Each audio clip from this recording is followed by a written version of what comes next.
As always, thank you so much for joining us. We hope you're having a great Tuesday. Now, last year, students went home during the pandemic for what seemed like just an extended spring break. But now, more than a year later, some still have yet to step foot inside a physical classroom.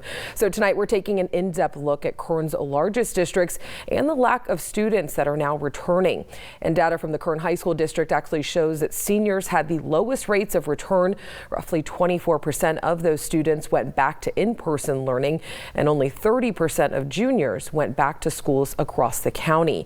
And sophomores had the third highest rate of return with 33%. And this year's freshman class, who had never been to a physical high school class before, had the largest amount of students return at 38%. So why aren't students returning for in-person learning? The assistant superintendent says it's several different factors, including comfort. 23 ABC's Bayan Wang discussed those numbers with Dean McGee and joins us live from KHSD's office in downtown Bakersfield with more. Good evening, Bayan. Hey Alex, good evening. As you mentioned, comfort being a factor. Well, according to the assistant superintendent, there are a lot of other factors depending on what grade level a student is that is impacting the overall attendance in person in schools. Take a look. It's clear to see that a majority of the students have remained in distance learning. KHSD Assistant Superintendent Dean McGee discussing in-school attendance numbers to the district's Board of Trustees Monday night. Student attendance patterns have been off the rails because we've been in distance learning for a year at least. Data compiled by schools at KHSD on Friday showed that only about 32% of high school students were attending courses in person after being allowed to return to campus in mid-April. But as McGee told the board on Monday, he thinks the comforts of being at home during the pandemic plays a major role in why low in-person figures are seen across all grade levels. The students are in a pattern. It's more comfortable to maintain the status quo than to change. If they're distance learning, they can get up and go get something to eat or drink. They could be in their pajamas. It's just much more comfortable for them. We asked the question of why your child hasn't returned to in-person learning on social media. Amber Krasaki says, my kids didn't go back. They didn't want to, and that it was too close to the end of the year for me to stress over it all. This year was a complete waste. Mary Martinez felt differently, saying my son is back in school and is doing so much better. The school is doing a good job applying safety protocols for COVID. Another challenge with the return to in-person learning, with only 1 month till summer break, McGee says a typical culprit may also be impacting seniors. We believe that senioritis may play a role in it. If we look historically at senior attendance and engagement levels during the last quarter of the school year, we can see that seniors are ready to move on.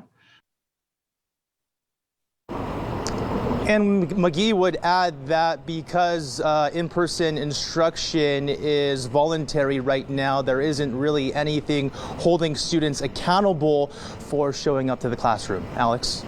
So, Byron, with that said, do we know when students will be required to return to in-person learning? Yes, we do. According to McGee, in the start of the fall semester in the middle of August, there's going to be a mandate for kids to show up to the classroom. It's not going to be voluntary anymore. So essentially, if a kid doesn't show up to class, they're going to be marked as truant and be disciplined the way you and I were back in the day. Back to you. Yes, very happy to be done with school. All right, now let's take a closer look at how KHSD is currently operating for kids back into physical classrooms. District officials say there are some new rules now in place. So students are sitting about 3 feet apart during in-person instruction per CDC guidelines. And students and staff must wear a mask during instruction. And on top of this, bus schedules are limited and reduced, with rides only being offered to kids younger than high school age. Going forward, KHSD says it is looking to reduce the number of remote learning options to help get students back to used to being in school again. The district also says it plans to offer completely in-person summer school options. KHSD is also looking to move its boundary lines based on attendance. Here's a look at the current boundaries right now. Now, it's not clear when we could see a change to the school district boundaries, but officials plan to hold a meeting this summer to further discuss that move. And once that is done, the district will hold a meeting in August or September for a final vote. KHSD officials say it plans to change those lines to add a new school to the district. The driver involved in a deadly hit and run last year appeared in court today. Stephanie Henninger was driving on Stockdale Highway last July when she allegedly hit and killed Deborah Janot. For months, the police department and Janot's family searched for the car and the driver responsible. Today, Janot's family says that this is a step towards justice. I think they did a good day, and it's another step for some closure. We won't go the rest of our lives wondering who this was, so that's helping everybody out quite a bit. So it's a good day. Last month, the car was found in Riverside County, and police were able to arrest Henninger, and she is now facing felony hit and run charges as well as vehicular manslaughter. She's due back in court on June 2nd. The Pope has officially excused Craig Harrison from his duties as a Catholic priest, and this comes from the internal memo from Bishop Joseph Brennan to the Catholic Diocese of Fresno, saying that the move comes after a request from Harrison earlier this year. Pope Francis granted that request in March, and the diocese was notified last month.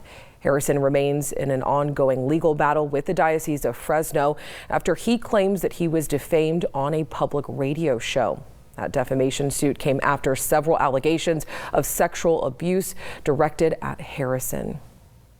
And KCSO says it is launching an internal investigation into Lerdo Jail after 2 inmates escaped last week. So if you remember, Tyrone Johnson, one of those men, is still missing tonight.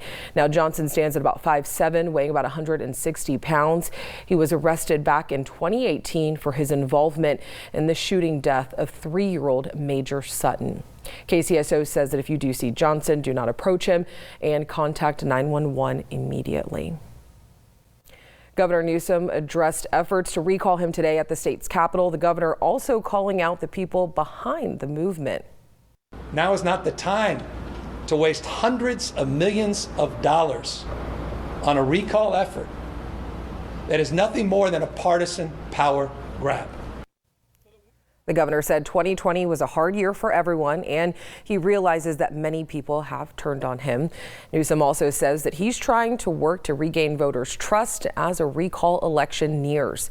California election officials have verified 1.6 million signatures in the state. The majority of those come from Los Angeles County. And John Cox, a Republican set to run in the recall election, brought a live bear with him on the campaign trail and just allowed it to roam freely behind him as he spoke today to potential voters. Now, this is all part of Cox's Meet the Beast tour. Literally, you can see that bear standing right behind him. His press team says that the bear symbolizes people who have to scratch and claw to survive in the state. But it's not just Cox looking to replace Newsom. Caitlyn Jenner dropped an ad announcing today her gubernatorial run. The ad, titled "Caitlyn for California," attempts to brand Jenner as a compassionate disruptor who says that she wants to, quote, save California. Now, the last time a California governor was successfully recalled was back in 2003.